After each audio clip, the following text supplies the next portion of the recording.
오후의 시작 함께 하실래요? 안녕하세요. 세상의 모든 정보 아나운서 전주리입니다. 고령화 사회에 접어들었다는 이야기를 하지만 막상 체감할 일이 많지는 않았는데요.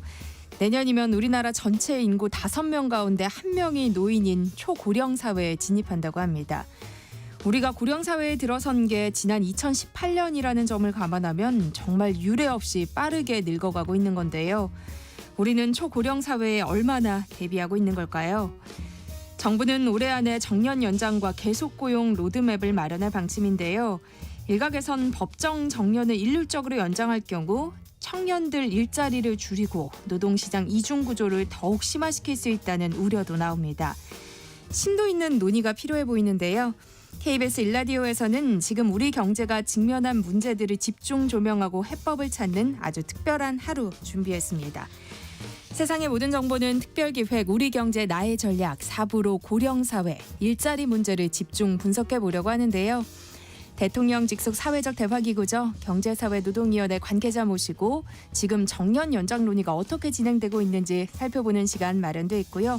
또 우리보다 앞서 고령화를 경험한 일본의 사례, 그리고 노인 일자리 창출에 앞장서고 있는 청년 창업가의 이야기, 또 시니어 노동자들을 위한 직장인 생존 백서까지 다양한 시간 마련돼 있으니까요. 계속해서 많은 관심 부탁드립니다. 저희 방송은 KBS 일라디오 유튜브 채널을 통해서도 실시간으로 시청 참여하실 수 있습니다. 지금 청취율 조사 기간이라는 거 알고 계시죠? 세상의 모든 정보 오늘 방송 들으시면서 의견 보내주시면 추첨을 통해서 많은 분들께 선물 보내드립니다. 참여하실 번호는 샵 9730번이고요. 짧은 문자 50원, 긴 문자는 100원의 정보 이용료 부과됩니다. 콩 게시판을 통해서는 무료로 참여하실 수 있으니까요. 많은 참여 부탁드립니다. KBS 세상의 모든 정보 지금 시작합니다. 연간 성장률 2.4%를 달성할지도 확신할 수 없다고 한은은 평가했습니다. 고물가, 고금리가 지속되면서 소비자들은 좀처럼 지갑을 열지 못하고 있습니다. 집값 상승과 가계부채 문제는 여전히 불씨로 남아 있습니다. 대한민국 경제 앞에 놓인 안개를 걷어내고 명확한 해법을 찾기 위한 하루. KBS 일라디오가 준비한 특별 기획. 우리 경제, 나의 전략. 10월 23일 수요일 오전 6시 15분부터 오후 8시 30분까지 KBS 일라디오 주요 프로그램과 함께 오직 경제만을 논하는 시간. 우리의 현주소를 다각도로 분석하고 위기 속 나만의 대응 전략을 제시합니다. KBS 일라디오 특별 기획 우리 경제, 나의 전략. 단 하루에 이 모든 정보가 들어 있습니다.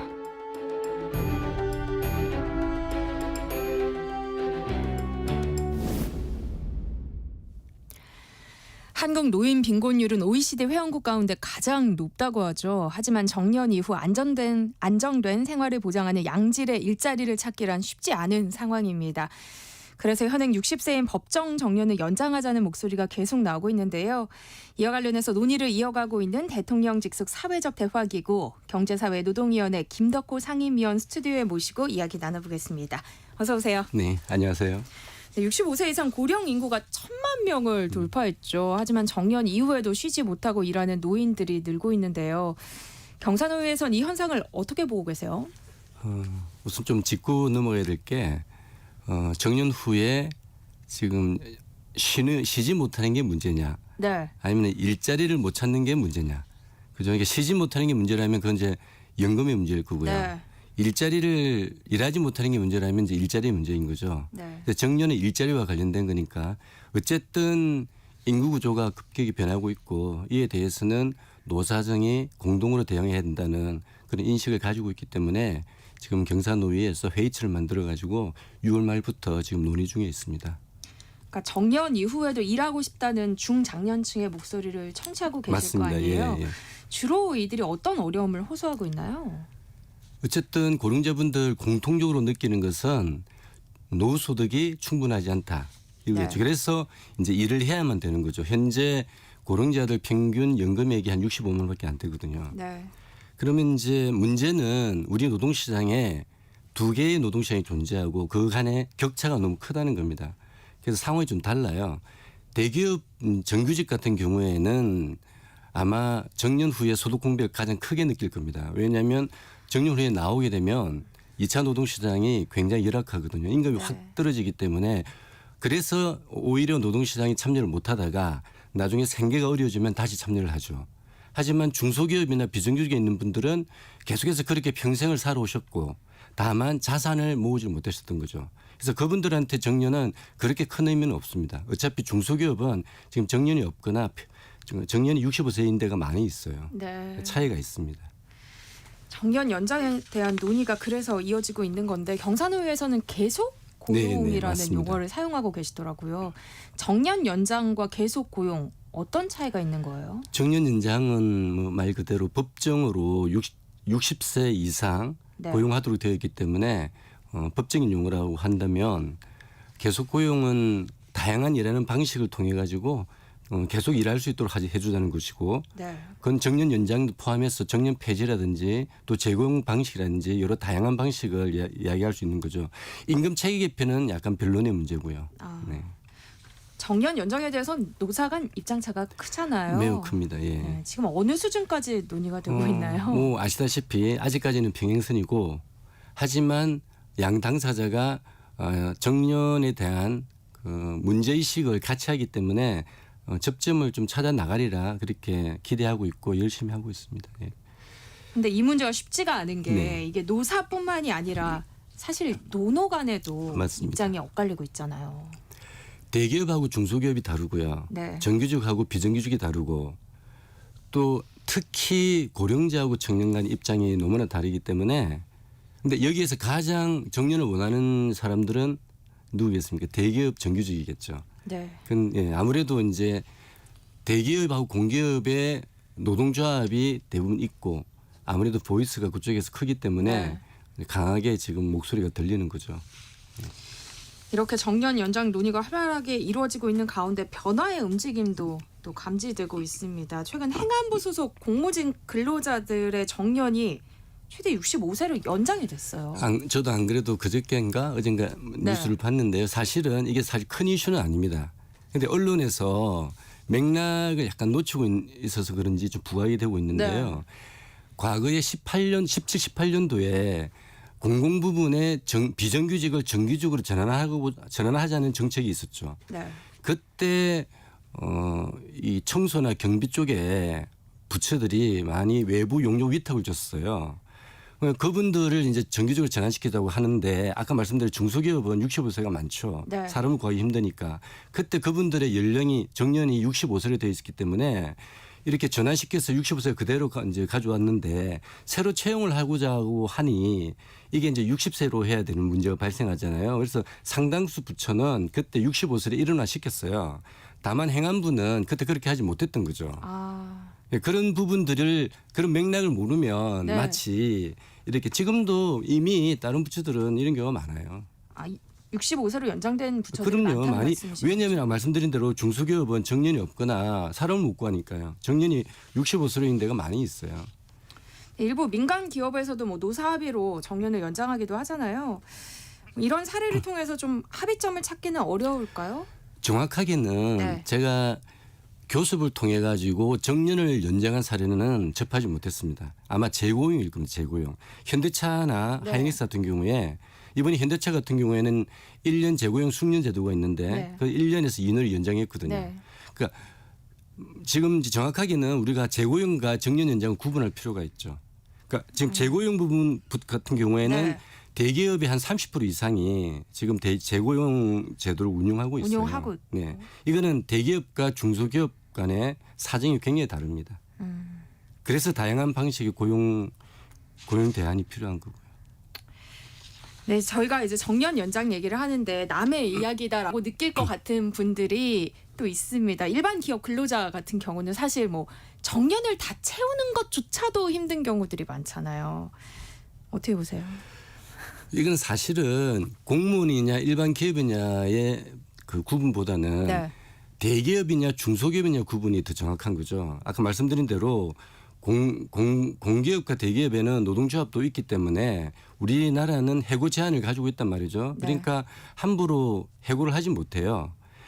그래서 보통 대기업은 근로 조건이 좋기 때문에 정년까지 가죠. 다만 중간에 희망퇴직을 할 경우에는 상당수 기업이 은행 같은 경우는 그렇지 않습니까?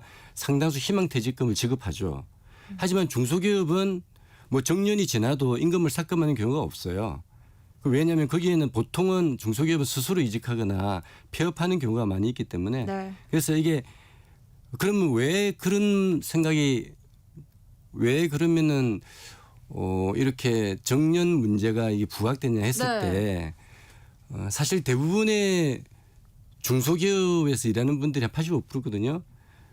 그런데 아까 말씀드린 대로 보이스를 내는 곳은 사실은 이제 노동조합이 보이스를 낼 수밖에 없기 때문에 여론을 주도하는 게 이제 보통 대기업이 공기업이니까 아마 그렇게 느껴지지 않을까. 이건 뭐 제 개인적인 생각인데요. 하여튼 그런 부분이 있다는 것을 좀 말씀드리고 싶어요.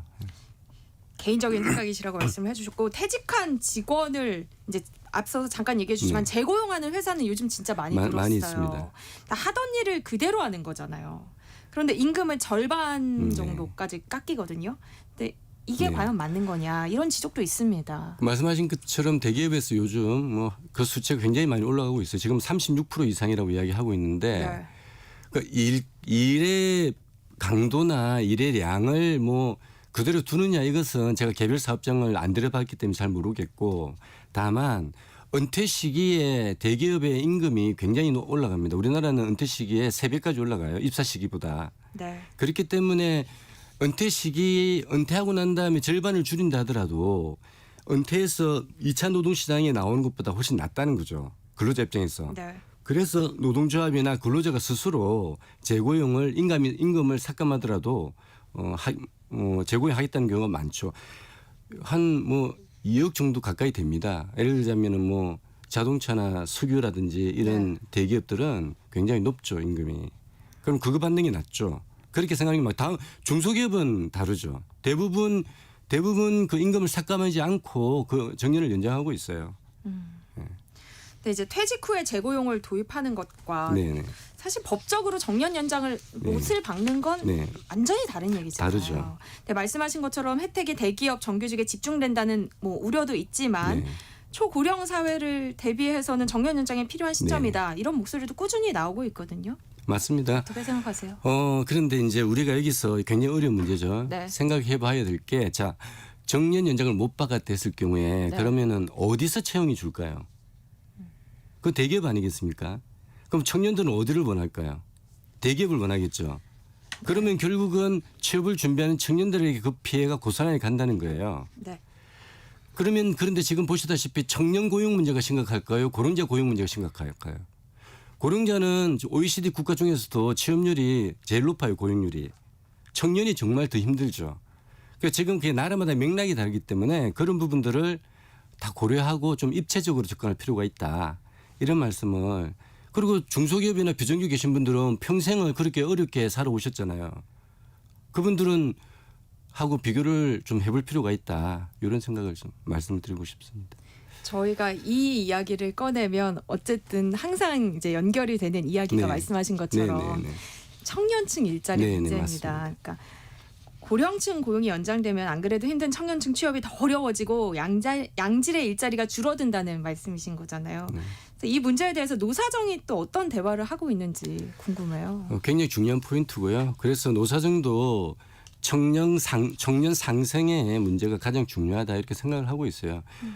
아까 말씀드린 대로 현대차나 하이닉스나 뭐 석유화학 회사에서 재고용을 했다 하더라도 네. 결국은 신규 채용을 줄일 수밖에 없거든요. 그렇지 않습니까? 그래서 이런 부분들은 우리 국민 모두가 한번 다 같이 한번 생각해 볼 필요가 있습니다. 예.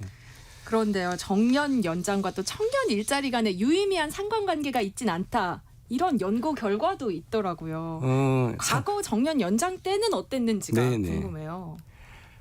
상관관계가 없을 수가 없죠. 그렇지 않습니까? 그런데 문제는 네. 제가 재차 말씀드리지만 이것은 대기업 같은 경우에는 굉장히 영향을 많이 미치죠. 청년들이 원하는 데가 이제 대기업인데 대기업에서 정년 연장을 채용을 줄이는 건 당연한 거니까요. 네. 그런데 중소기업은 다르죠. 중소기업은 청년들이 안 가고 사람을 구하기 힘들지 않습니까? 그런데 그 중소기업에 일하는 분들이 85% 이상이에요. 그러면 전체 통계상으로 이렇게 집계를 하면 영향을 안 미치는 것은 보이는 거죠. 과거에 우리가 2013년도에 법으로 이제 58세, 60세로 연장을 했지 않습니까? 그때는 임금 체계 개편을 할 수 있도록 규정을 뒀어요. 네. 근데 대기업은 이제 노조가 있으니까 뭐 심하게 하지 않았지만은 공기업 같은 경우에는 이제 우리 정부가 좀 압박을 할 수 있지 않습니까? 그래서 그때 임금 피크제를 많이 도입했고 그 임금 피크제 도입으로 예산이 절감되었고 그 절감된 예산으로 청년들을 채용할 수 있었던 거죠. 그래서 공기업은 고령자와 청년이 동시에 좀 늘었다면 대기업은 아마 2013년 이후로 지금 돌이켜 보면 지금은 뭐 신규 채용이 확 줄고 있다는 걸 알 수 있지 않겠습니까? 예. 사실 정년 연장 논의의 가장 큰 걸림돌로 지적되는 게 맞습니다. 호봉제에 예. 기반을 둔 임금 네. 체계입니다. 그러니까 정년 연장에 합의한 다른 선진국의 노동 환경을 살펴보면 어떤가요? 맞습니다. 근데 우리가 가장 큰 문제가 우리나라는 연공제 성격이 있고 아까 네. 말씀드린 대로 은퇴 시기에 3배까지 올라간다. 자, 그럼 미국은 정년을 폐지했어요. 왜 폐지할 수 있을까? 미국은 해고가 자유로워요. 그리고 이미 임금이 직무급제입니다. 네. 그러니까 기업 입장에서는 정년 폐지해도 아무 문제가 없는 거죠. 독일 같은 경우는 최근에 정년을 65세, 67세로 올렸어요. 그런데 근로자들이 반대했어요. 왜 반대했을까요? 내가 연금을 받아야 되는데 왜 내가 일을 해야 되냐 이렇게 하는 거죠. 일본 같은 경우에는 고령화가 이제 심각해지니까 다양한 방식을 선택했던 거죠. 그런데 일본에서도 결국은 정년을 연장하는 곳은 다 중소기업이었고 보통 대기업은 재고용 방식을 택하고 있죠. 그래서 이렇게 나라마다 환경이 다르기 때문에 다 다양한 방식을 선택하고 있다. 이런 말씀을 드리고 싶습니다. 네, 저희 정년 연장이 참 시급한 네. 과제이기는 한데 참 복잡하고 네. 구조적인 문제 때문에 어려운 상황으로 네, 네. 보입니다. 위원님은 어떤 방향으로 논의하는 게 가장 현실성이 있다고 보시나요? 일단 원칙이 필요하겠죠. 그죠? 그래서 근데 원칙 중에 제가 생각하는 제1원칙은 청년과의 상생이라고 생각하고요. 두 번째는 우리나라 같은 경우에 특히 노동시장 간에 또 기업 간의 상황이 너무 다르다. 그래서 일률적으로 돼서는 안 된다. 다양한 방식이 필요하다. 그리고 일부가 아니고 전체 노동자한테 도움이 되어야 한다.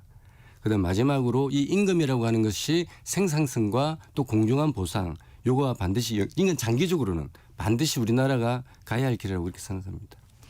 경산의회에서는 올해 안에 1차 합의점을 찾겠다 이런 얘기도 나오고 있던데요. 네, 네. 이 논의 과정을 지켜보고 계신 분들에게 하고 싶은 말씀 마지막으로 있으실까요? 오늘 말씀드린 대로 이게 단순한 문제가 아니지 않습니까? 굉장히 네. 어려운 문제고 하지만 경산노회에서 정말 노사정이 정말 머리를 맞대고 지금 길을 모색하고 있으니까 잘 지켜봐 주시고요. 다만 우리 모두가 미래 세대가 10년, 20년 지나면 우리나라를 이끌고 가야 되지 않습니까? 이 미래 세대의 입장 이런 걸 좀 고려를 해주기를 제가 당부드리겠습니다. 네, 세상의 모든 정보 오늘은 KBS 일라디오 특별기획 우리 경제 나의 전략으로 경제사회노동위원회 김덕호 상임위원 모시고 이야기 나눠봤습니다. 오늘 말씀 고맙습니다. 네, 아유, 감사합니다. 100세 시대를 맞아서 은퇴 이후에도 일자리를 찾는 노인들이 갈수록 늘고 있습니다. 수입이 줄고 안정적인 일자리 구하기도 힘들어지면서 젊은 층을 중심으로 앞다투어 부업에 뛰어들고 있습니다. KBS 일라디오 특별기획 우리 경제 나의 전략 4부.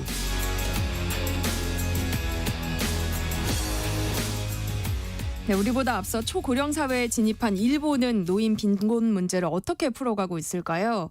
일본에서는 근로자가 희망하면 누구나 65세까지 일을 할 수 있다고 하는데요. 이제야 정년 연장 논의를 하고 있는 우리가 일본의 사례에서 배워야 할 점은 무엇일까요?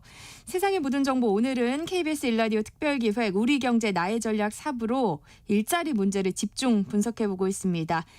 도쿄 특파원으로 계시면서 일본의 정년 제도를 취재한 한국일보 최진주 이슈 365 부장 전화로 연결해서 자세한 이야기 나눠보겠습니다.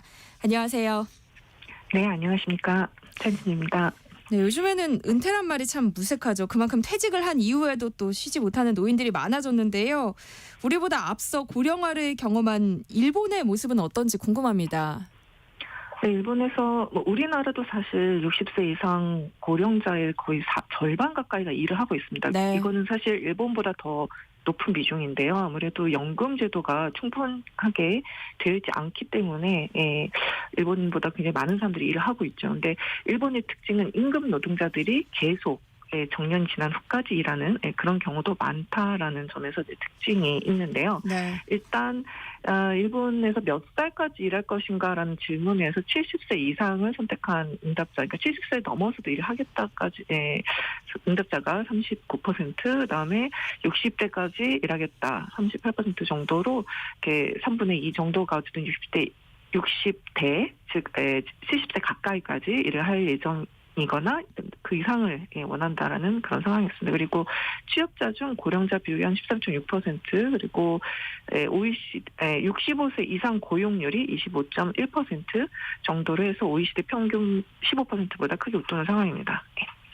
그러니까 일본의 경우에는 근로자가 희망할 경우엔 65세까지 일할 수 있도록 의무화한 상황이라고요. 네, 일본 정부가 2013년부터 이제 시행이 됐는데요. 희망하는 임금 근로자의 경우, 희망하는 경우 모두 65세까지 고용하도록 하는 기업의 의무를 지웠습니다. 21년부터는, 그러니까 한 3년 전부터인데요. 65세 이상 직원도 원하는 경우 70세까지 취업 기회를 확보하도록 기업이 노력할 의무를 부여를 한 상황입니다. 그러니까 일본에서는 70세까지 일하는 경우도 굉장히 흔하다고 하는데 기자님이 이렇게 일본에서 특파원 생활하면서 살펴본 일본의 모습은 어땠나요? 여러 사람을 만났는데요. 아시다시피 일본에 이제 여행을 많이 가시다 보면 식당이나 레스토랑에서 굉장히 나이 드신 분들이 서빙을 한다든지 이런 것도 많이 보셨을 텐데요.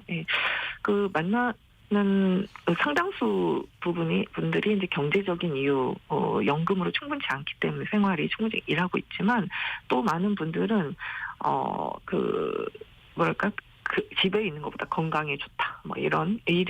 그런 식으로 생각을 하고 있었고요. 또 직접 만난 어떤 분의 경우에 원래 외식 업체에서 좀 일을 하다가 이제 67세 때 급식 업체로 이제 이직을 하신 분이었는데, 네.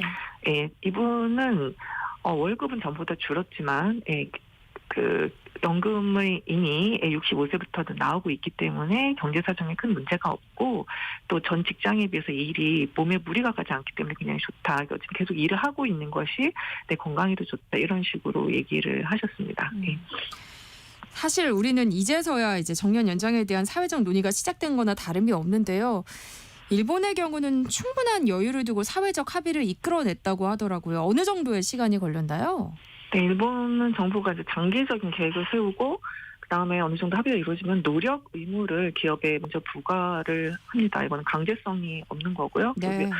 이것이 어느 정도 이제 정착이 되면서 그 수년 후에 강제성이 있는 의무로 이렇게 바꾸는 형태로 이렇게 진정이 되는데요.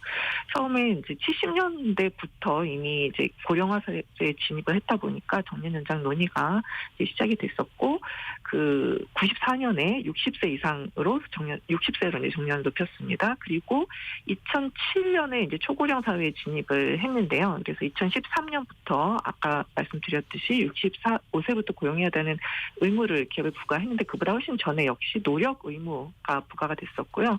지금 2021년에 70세까지의 고용 확보를 위한 노력 의무가 부과가 됐는데, 이렇다는 거는 이제 또 앞으로도 또 시간이 지나면 노력 의무가 강제성이 있는 의무로 바뀔 수도 있습니다. 그러니까 일본은 법정 정년 연령은 60세로 유지하지만 고용 연장 방식을 자율적으로 선택할 수 있게 했다고요. 어떤 선택지가 있는 거예요?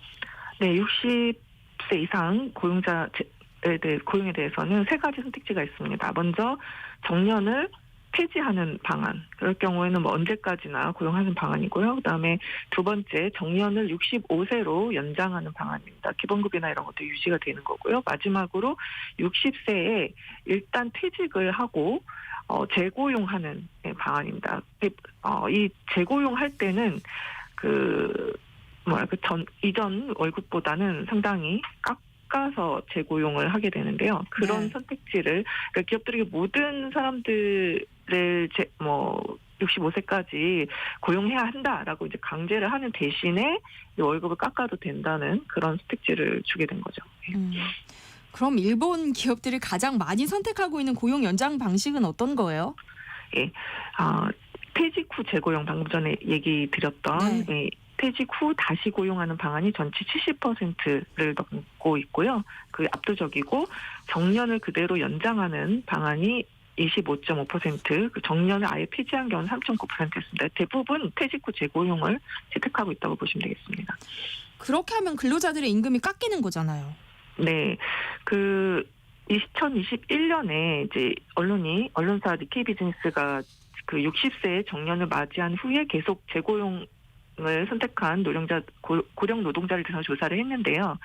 이전과 비슷한 일을 하고 있다, 즉 근무 시간이나 업무량이 전과 비슷하다라는 사람이 절반 정도였는데 급여 수준은 정년 전에 60% 정도로 깎였다라는 응답이 가장 많았습니다. 그다음에 네. 50% 정도로 깎였다라는 응답, 그다음에 40% 정도로까지 깎였다, 즉 60%가 깎인 거죠. 이런 경우도 있었습니다. 그래서 3분의 1 이상이 급여가 절반 이상 대폭 삭감이 된 그런 경우도 있었습니다.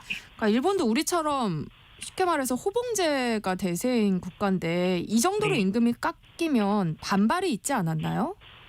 예, 뭐 어느 정도의 임금 하락을 용인할 수 있는데 그 정도도 아니게 너무 심하게 깎이는 경우들이 있다 보니까 소송까지 간 경우도 있고요. 예를 들어서 나고야에 있는 한 운전학원에서 이제 정년을 맞은 직원들이 퇴사 후 재고용을 선택을 했는데 당시 월 기본금이 퇴직 당시에 우리나라 돈으로 한 160만 원 정도였는데 재고용을 했더니 72만 원 정도에 불과할 정도로 되는 경우가 있었습니다. 근데 똑같은 이제 아무래도 운전학원이니까 운전을 가르치는 일이잖아요. 똑같은 노동을 하는데 신입 직원보다도 낮은 임금을 받게 된 케이스였고요. 그래서 이거는 비합리적인 수준의 임금 격차다라고 하면서 이제 소송을 제기한 케이스가 있었습니다. 우리나라에서는 좀 소득 공백을 줄이기 위한 고민은 상대적으로 부족하다는 생각이 드는데요. 일본의 경우는 고령자가 임금 조정으로 생활에 큰 타격을 입지 않도록 나름의 보완책을 또 마련하고 있다면서요. 이거는 이제 일본 정부, 아까 말씀드렸듯이 기업은 굉장히 임금을 많이 깎고 있는데요. 이제 그것 때문에 타격을 입지 않도록 임금이 70% 정도 수준이라면 퇴직할 때 60세에 비해서 70% 또는 그 이하일 경우에 최대 15%까지 임금을 보전해주는 그 급부금이라고 우리나라 말로 하면 지원금인데요. 네. 그런 계속 고용 지원금 같은 제도를 정부에서 마련을 하고 있습니다. 근데 이것이 이제 악용이 되어서 오히려 그만큼 덜 줘도 된다라는 식으로 기업들이 이용하는 경우도 있어서 지금 이 제도가 좀 개선되고 있는 것으로 알고 있습니다. 예. 그러니까 정년 연장 혹은 계속 고용을 의무화할 경우에는 기업의 생산성이 떨어질 수 있다. 이런 우려의 목소리도 나오는데요. 지금 일본 기업들의 분위기를 보면 어떤가요? 예, 생산직이라든지 이제 신체적 노동이 필요한 경우에는 사실 정년 전후에 크게 근무량이 달라지지 않는 수가 있는데요. 사무직의 경우를 생각해 보면 사실 이제 그 생산성이 급격히 떨어지는 그런 경우도 많이 있는 것으로 저는 이제 현장에서 들었는데요. 한 글로벌 헬스케어 회사에 다니는 임원을 취재했는데 이 할아버지 연구원들한테 일을 시키는 것이 너무 힘들다, 뭐 이렇게 호소를 했었습니다. 근태에는 사실 문제가 없는데 출퇴근 시간도 철저히 지키고 하지만 업무 효율이 너무 떨어져서 어떤 일을 원하는 만큼 해내지 않는다. 그렇다고 해서 월급을 충분히 많이 주는 게 아니잖아요. 많이 떨어져 있는 상태이다 보니까 막 일을 하라 이렇게 다그칠 수도 없고 그런 되게 애매한 상황입니다. 그래서 이런 전체적인 업무 효율이 떨어진다라는 문제, 그리고 또 어떤 회사의 경우에는 정말 잘하는 사람을 충분한 돈을 주고 계속 정년 연장을 해서 고용하고 싶은데 그런 사람들한테도 다른 사람들과 똑같은 돈을 주고 그다음에 또 다른 별로 일을 열심히 하지 않는 사람에게도 똑같이 돈을 주고 정년 연장을 하잖아요. 그러다 보니까 전체적인 생산성 면에서는 좋지 않다, 이런 분들도 있었습니다. 그런데 제가 아까 얘기했듯이 생산직이라든지 어떤 업무 자체가 크게 변하지 않는 업무를 하는 경우도 있지 않습니까? 그런 회사의 경우에는 오히려 만족도도 되게 높은 편이었던 경우도 있습니다. 왜냐하면 일손 부족 때문에 사람을 구하기 어려운데 이분들이 계속 일을 해줘서 정말 너무 좋다, 이런 얘기도 들었습니다. 그러니까 우리나라에서는 정년 연장 혹은 계속 고용을 하면 상대적으로 여력이 있는 대기업 근로자만 수혜를 볼 것이다, 이런 우려도 나오는데요. 일본에서는 이런 문제가 나타나지 않았나요? 예, 그렇습니다. 우리나라에서는 정년까지 근무하는 케이스 자체가 많지 않잖아요. 예, 그런데 일본의 경우에는 대부분이 정년까지 일을 하고 있고요. 또 대기업뿐만 아니라 중소기업, 소기업 모든 기업한테 원하는 근로자가 원하기만 하면 65세까지는 반드시 고용을 해야 되는 의무를 부여하고 있기 때문에 네. 특정 기업에만 수혜가 가거나 하지는 않습니다. 사실 정년 연장 이야기가 나올 때마다 청년 실업 이야기가 또 나옵니다. 일본에서는 그런 우려는 없었어요? 예, 일본에서 근무할 때 취업난이라던가 이런 단어를 본 적은 거의 없었고요. 신문 기사라든지 저희가 매일 신문 기사를 보는데 일본에 그 과거에 이제 버블 붕괴 당시에 그 학교를 졸업했던 대학교를 졸업했던 세대 지금 한 40, 50대 정도 있습니다. 이런 분들은 취업 빙하기 세대라고 해서 그때 굉장히 어려움을 겪었던 적이 있습니다. 그리고 하지만 지금은 정반대로 일선 부족이 거의 매일 기사에 나오거든요. 사람이 없고 그러다 보니까 청년들이 거의 대부분 대학교를 졸업하면 거의 대부분 취업을 하고 취업난이라는 것을 찾아보기가 조금 어려운 그런 상황입니다. 같은 저출산 고령화를 겪고 있지만 일본은 이제 청년층이 취업난을 겪지 않는다는, 우리와는 좀 고용 환경이 다르다는 말씀이신 건데 법과 제도적인 측면에서도 차이가 좀 있다면서요. 예, 예를 들어서 임금 피크제라는 것도 이제 일본이나 이런 데서 먼저 도입됐었고 우리도 도입을 했었잖아요. 하지만 헌재에서 나이에 의한 차별로 위법하다는 그런 판단을 받았지 않습니까? 한국의 경우에는 그렇게 그 법과 제도에 있어서 틀린 부분들이 많이 있습니다. 그리고 또 그러니까 예를 들어서 재고용 후에 이제 우리나라도 이제 퇴직 후 재고용을 하면서 임금을 삭감한다라는 제도를 예를 들어서 도입했다고 생각을 해보면 역시 소송에 갈 가능성이 있습니다. 예를 들면 동일 노동, 동일 임금 원칙에 완전히 반하는 거잖아요. 예, 똑같은 일을 하면서 임금을 살펀치 깎는다고 하면은 그거에 대해 당연히 일본에서도 소송에 갔었는데 심지어 우리나라에서도 당연히 동일노동 동일임금 원칙에 위배된다고 소송을 될 수 있을 것 같고요. 또 일본 대기업의 경우 보면은 이제 아까 퇴직을 하고 재고용을 할 때 그냥 그 회사에서 고용하는 것이 아니라 이제 파견 회사를 두고, 그러니까 인재 파견용 자회사나 어떤 그런 회사를 두고 거기에 재입사하도록 하고 현재 회사에 파견을 보내는 형식으로 이렇게 하는 경우도 꽤 있습니다. 왜냐하면 아까 얘기했듯이 같은 노동인데 임금을 다르게 준다든지 하는 같은 회사에서 납득이 좀 안 되는 부분이 있잖아요. 그러다 보니까 그런 형태로 하기도 하는데 이거는 우리나라에서는 또 불법 파견에 해당될 수가 있습니다. 그러니까 이런 식으로 뭔가 법과 제도적인 측면 차이가 있고요. 또 우리나라와 가장 큰 차이는 우리나라는 정년까지 일하는 회사 자체가 굉장히 드물다라는 점이거든요. 공무원이랑 공공기업을 제외하면은 또 예를 들면 대기업에서도 예를 들면 생산직 같은 경우 또 중소기업 생산직 같은 경우 정년까지 일하는 경우도 있긴 있습니다. 그런데 상당수 회사에서 그 전에 정년이 훨씬 전에 50대라든지 이런 때 부장 이상 으로 임원 승진을 하지 못했다든가 할 경우에는 거의 비자발적으로 이렇게 희망퇴직이라든가 명예퇴직이라든가 다양한 방식으로 해서 퇴직을 하기 때문에 정년까지 일하는 일 자체가 매우 드문 경우도 많거든요. 그래서 일본의 어떤 제도와는 상당히 많이 다른 거죠. 우리 현실이. 정년 연장 문제에 대한 해법을 좀 찾아보기 위해서 지금까지 한국일보 도쿄 특파원을 지낸 최진주 이슈 365 부장과 함께 일본의 사례 살펴봤습니다. 오늘 말씀 고맙습니다. 네, 감사합니다. KBS 세상의 모든 정보 1부 순서는 여기서 마무리하겠습니다. 이어지는 2부에서는요. 시니어 일자리 창출에 기여하고 있는 청년 스타트업 사례 살펴봅니다. 계속해서 많은 청취 부탁드립니다. 그럼 전 잠시 후 2부에 돌아올게요.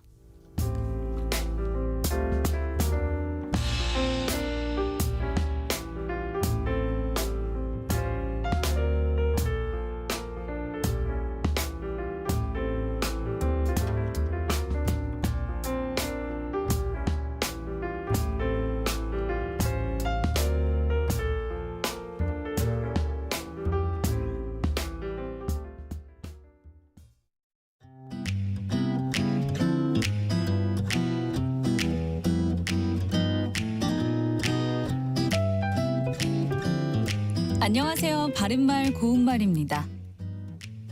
정치권과 관련된 표현으로 여당과 야당이 있습니다. 여러분도 잘 아시는 것처럼 여당은 정당 정치에서 현재 정권을 잡고 있는 정당이고 야당은 현재 정권을 잡고 있지 아니한 정당을 말합니다. 지금 들으신 내용에서 발음에 주의 기울여서 들으셨다면 여당과 야당이라는 말에서 첫 번째 음절인 여와 야를 모두 길게 발음한 것을 느끼셨을 겁니다. 여당과 야당을 아울러 이를 때 여야라고 하는데 이때는 첫 번째 음절의 여만 길게 발음하고 뒤에 있는 야는 짧게 발음합니다. 이는 표준어 규정에서 단어의 첫 음절에서만 긴 소리가 나타나는 것을 원칙으로 하기 때문입니다. 여당의 여와 같은 한자를 쓰는 표현으로 여건이라는 말이 있는데요. 주어진 조건이라는 뜻으로 생활 여건이라든지 좋은 여건을 마련하다와 같이 쓸 수 있습니다. 또 야당의 야와 같은 한자를 쓰는 표현으로 야인이라는 말이 있는데요. 여러분은 이것을 어떤 뜻으로 알고 계시는지요? 원래 야인이라는 말은 교양이 없고 예절을 모르는 사람을 기본 의미로 한다는 것도 함께 알아두시면 좋겠죠. 지금까지 바른말 고운말 이윤정이었습니다.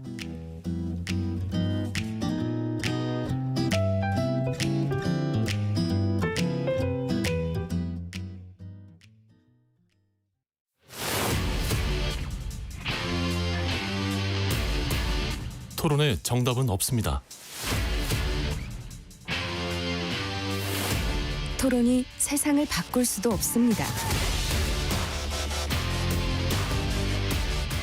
하지만 질문은 새로운 세상을 만들 수 있습니다. 질문으로 올바른 세상을 만드는 첫걸음. 평일 저녁 7시 20분 KBS 열린 토론.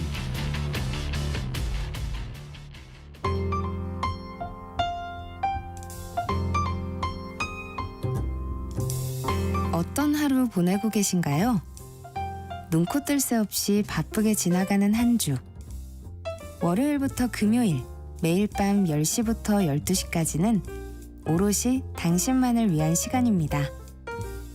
당신을 위한 지식 쉼터. 오늘 밤 일라디오.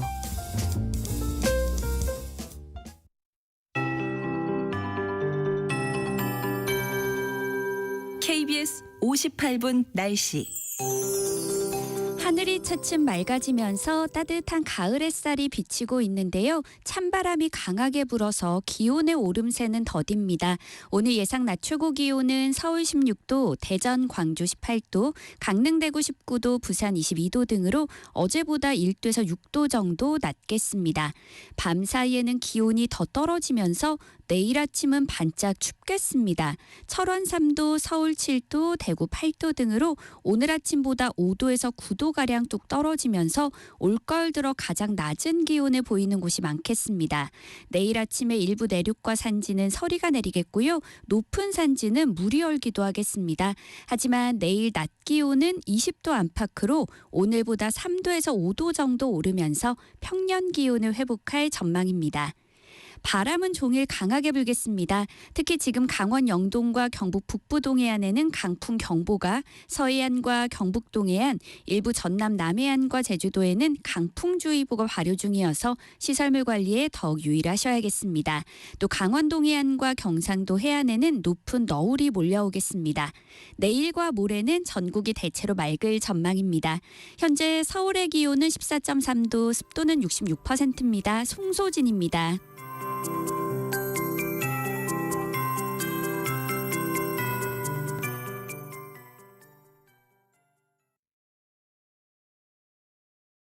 정성을 다하는 국민의 방송 KBS가 한시를 알려드립니다. AM 711kHz, FM 97.3MHz, KBS 1라디오입니다.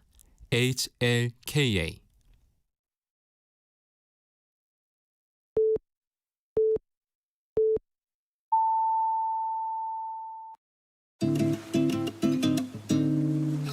나른한 오후를 책임질 영양 만점 지식 비타민. 세상의 모든 정보.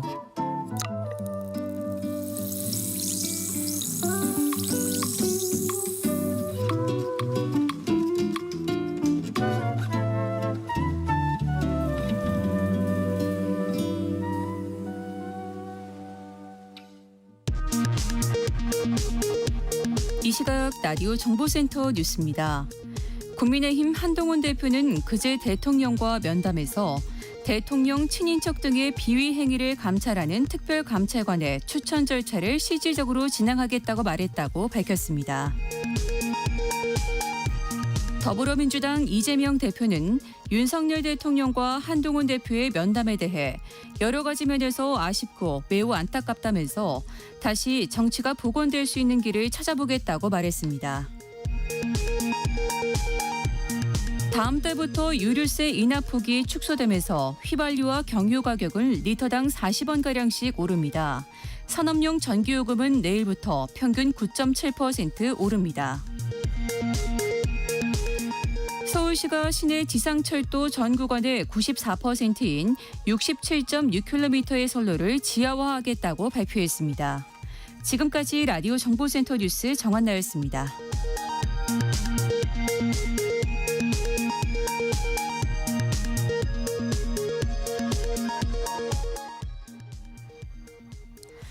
(7995님이요) 저 같은 경우는 나중에 자식들에게 부담을 주고 싶지 않아서 퇴직하게 되더라도 소일거리를 찾을 듯합니다.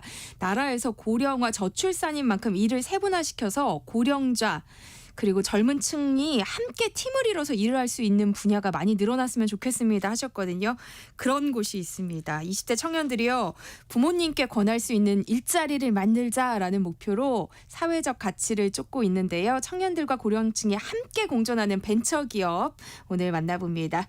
자, 소셜벤처 네이루리의 홍석범 이사와 지속가능한 노인 일자리 문제에 대해서 이야기 나눠봅니다. 어서 오세요. 반갑습니다.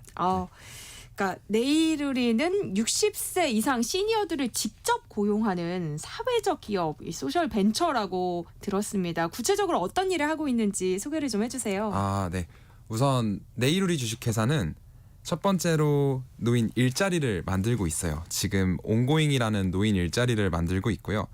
온고잉 같은 경우는 이제 물류직이랑 시니어분들 일자리를 합쳐서 나온 결과물인데 네. 저희는 정기배송 일자리예요. 그래서 정기배송이 뭐냐면 저희가 만약에 여기서 짜장면을 먹고 싶으면 이렇게 전화해가지고 짜장면을 시키잖아요. 네. 그건 이제 실시간 배송인 거고 정기배송은 이미 배송 스케줄이 일주일 또는 한 달 전에 다 짜져 있어요. 네. 가는 곳도 정해져 있어요. 그래서 실시간 배달보다는 좀 더 정해진 형태의 배송이라고 보시면 될 것 같아요. 저희 신문이나 우유 같은 것도 매일매일 같은 곳으로 납품되잖아요. 저희는 대표적으로 뭐 기업 식사 같은 거를 그렇게 정기적으로 매일 배송을 하고 있는 형태고요. 또 두 번째로는 이제 시니어분들 중에서도 정말 일하실 수 있는 능력이 너무 좋으신 분들이 많은데 취업이 잘 안 되는 경우가 있어요. 그래서 그런 분들을 이제 면접을 봐서 자기소개서나 포트폴리오를 만들고 그거를 저희가 아는 다른 고용주분들께 보여드려서 채용 연결 도와드리는 일을 좀 같이 하고 있고 마지막으로는 이제 운동이랑 건강을 기점으로 시니어분들의 커뮤니티 이렇게 같이 좀 운영을 하고 있습니다. 대학생 때 창업을 했다고 들었는데요. 네네네. 노인 빈곤 문제에 주목한 이유가 있을 것 같아요. 일단 제가 첫 창업을 했을 때는 21살 이제 완전 막내였고요. 네. 그때 이제 저희 팀의 생각은 이게 고령화에 따라서 고령 인구가 많아지는 것 자체로는 크게 문제가 없는데 인구가 많아졌을 때 이분들이 쓸 자리가 없을 때 이제 문제가 된다라고 생각을 했어요. 네. 그리고 특히 한국은 이제 고령화가 엄청 빠르게 진행이 되는 국가 중 하나잖아요. 그래서 더더욱 사회도 개개인도 어떤 자리에 대한 준비가 안 돼 있다라는 생각을 좀 했었고 뭐 OECD 통계에서 우리나라 노인 빈곤율 1등, 고령화 가족도 1등 이런 얘기는 너무 많이 들어서 통계적으로도 그렇고 저희가 길거리를 걷다가도 폐지를 줍는 시니어 노인분들이나 또는 열악한 환경에 계신 분들이 많잖아요. 네. 그래서 그런 분들을 보면서 지금 우리는 되게 사회적으로 꼭 필요한 일을 해야 된다라고 믿는 사람들인데 지금 가장 필요한 일은 이거인 것 같다라고 딱 생각을 하게 됐던 것 같습니다.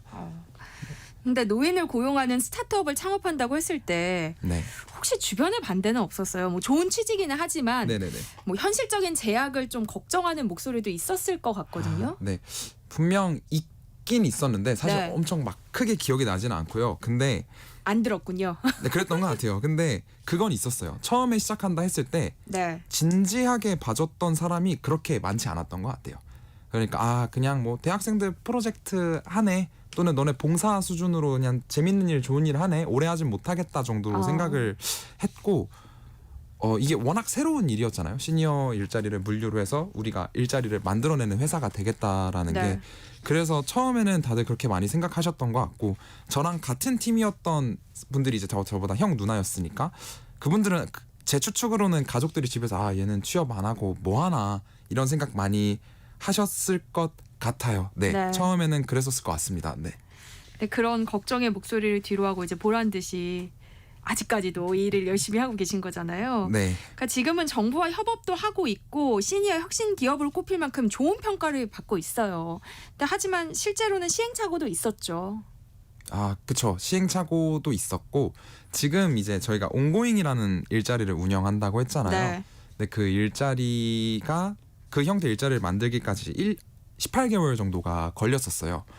저희가 지금은 정기 배송인데 네. 원래 컨셉은 그 동네에 오래 사신 시니어분들이 반경 1km에서 도보로 배달을 하는 서비스였었어요. 맨 처음에는 네, 약간 동네 산책 느낌으로 네. 1, 2인분 배달하고 소일거리로 돈도 벌고 하면은 너무 이론상으로는 될 것 같은 아이디어고 좋았어요. 근데 막상 해보니까 이제 좀 난리가 난 거죠. 막상 해보니까 길 못 찾아서 막 40분씩 배달 지연되고, 날씨 안 좋아지면 아무도 안 나와서 저랑 대표님이랑 배달 다 마무리하고, 그래서 이게 생각보다 안 되는 거예요. 한 분이 적응하는데 3주 이상 동안 또 길 못 찾으셔서 문제가 네. 터지고, 그래서 또 장소도 옮겨서 해보고 다양한 방법을 써봤는데 1년 정도 해봤는데 안 됐어요. 결국엔 잘 안 됐고, 네. 그러는 도중에 갑자기 강남 쪽에 저희가 있었는데 한 곳에서 우리 혹시 기업 ABCD에 식사 납품을 해줘야 되는데 좀 한번 해줄 수 있어? 라고 문의가 들어온 거예요. 그래서 저희는 이제 물불 가릴 게 없었으니까 그때 오케이 하겠다 했는데, 딱 장소가 정해져 있으니까 시니어분들이 2, 3일이면은 적응을 하시는 거예요. 매번 새로운 장소가 아니라 완전 계속 네. 같은 곳을 가시니까 네. 쉽고 또 재밌게 하시고. 근데 그때는 자전거였거든요. 저희가 자전거로 이제 초기 모델을 해서 이제 우리 자전거 넓히자 했는데 몇 주 뒤에 낙차 사고가 생겼어요, 자전거에서. 근데 네. 그거를 제가 옆에서 킥보드 타고 쫓아가다가 직접 봤거든요. 네. 물론 그분이 크게 다치시진 않았지만 이거 안 될 것 같은 거예요. 그래서 이제 마지막으로 우리 자동차로 한 번만 해보자 했는데, 그때 팀에서는 저를 포함해서 운전할 수 있는 사람이 한 명도 없었어요. 그래서 이 운전에 대한 허들이 되게 높아 보였는데 네. 막상 50대 후반 60대 분들은 20대부터 3, 40년 동안 운전은 이미 해오셨던 거고, 오히려 일자리 난이도가 더 낮아진 거예요. 더 많은 식사를 나를 수도 있고 운전은 더 편하고 안전하니까. 그래서 지금의 좀 온고잉까지 오게 됐었습니다. 네. 뭐 요즘은 어르신들이 지하철 택배나 뭐 카드 배송 업무 하시는 경우가 많잖아요. 네네네. 근데 체력적으로 볼 때 배달 업무가 연세가 있으신 분들에게 적합한 일인지 네. 의문이 좀 들기도 하거든요. 그렇죠. 근데 이게 어떤 배달이냐에 따라 되게 다를 것 같아요. 예를 들어서 엄청 무거운 막 이만한 물건을 나르는 거는 사실 네. 제가 해도 힘들거든요. 그거는 무조건 시니어분들이 하기도 되게 힘들어요. 근데 네. 지하철 소화물이나 뭐 카드 배송 이런 거는 체력적으로는 크게 어렵지 않은 것 같은데, 이것도 문제가 계속 새로운 곳을 찾아야 되는 게 시간이 정말 오래 걸립니다. 이분들이 또 휴대폰 지도를 잘 사용하시는 것도 아니고 하루에 뭐 한두 곳 가는 게 아니라 30곳, 40곳, 70곳도 가니까 네. 몇 시간씩 걸리는 거예요. 그래서 이게 많이 어려운 부분인 것 같더라고요. 시급이 잘 안 나오는 이유도 장소 찾느라 시간이 오래 걸리고. 그런 반면에 이제 정기 배송은 아까 말씀드렸다시피 장소가 딱 정해져 있다 보니까 더 쉽게 좀 적응을 잘 하실 수 있는 것 같아요. 네. 그럼 온고잉 서비스를 이용하는 네. 시장의 반응은 어떤가요? 시장은 이제 초기 반응이랑 지금 반응이 완전 다른데. 네, 초기엔 어땠어요? 처음에는 아마 너무 감사한 고객분들 저를 믿어주셨지만 아마 처음에 다들 긴가민가 하셨을 것 같아요. 갑자기 이상한 애들이 와서 우리 시니어분들이랑 배송하는데 좀 써달라라고 하니까 뭐 한번 써보자란 마음으로 써보셨을 것 같아요. 아마 걱정 되게 많이 되셨을 것 같아요. 네.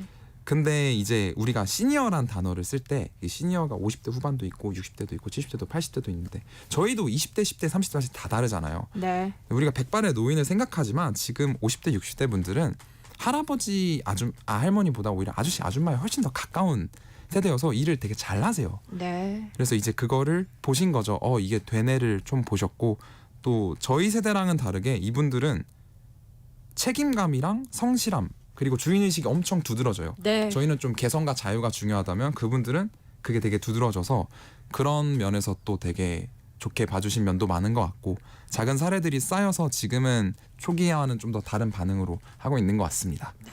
유인숙 님이요. 요즘 시니어들의 체력은 예전과 달라서 정말 좋습니다. 네. 라고 하셨어요. 그러니까 지금 함께 일하고 계신 시니어 배송원 분들이 몇 분 정도 계신지 또 평균 연령은 어느 정도 되는지 궁금한데요. 지금 이제 한 75분 정도 계시고요. 네. 그렇고 평균 연령은 이제 65세에서 68세, 60 중후반 정도로 이렇게 되어 계십니다. 내 이루리 경영진들은 평소에 자녀가 부모에게 권할 만한 일자리를 만들고 싶다. 이런 이야기를 많이 하신다고 들었어요. 지금 소속된 시니어 배송원들의 처우는 어떤가요? 처우요. 처우 네. 중요하죠. 일단은 한 가지 그 스토리가 있는데 저희 네. 온고잉이라는 이름도 원래 이전에 이름이 할배달이었어요.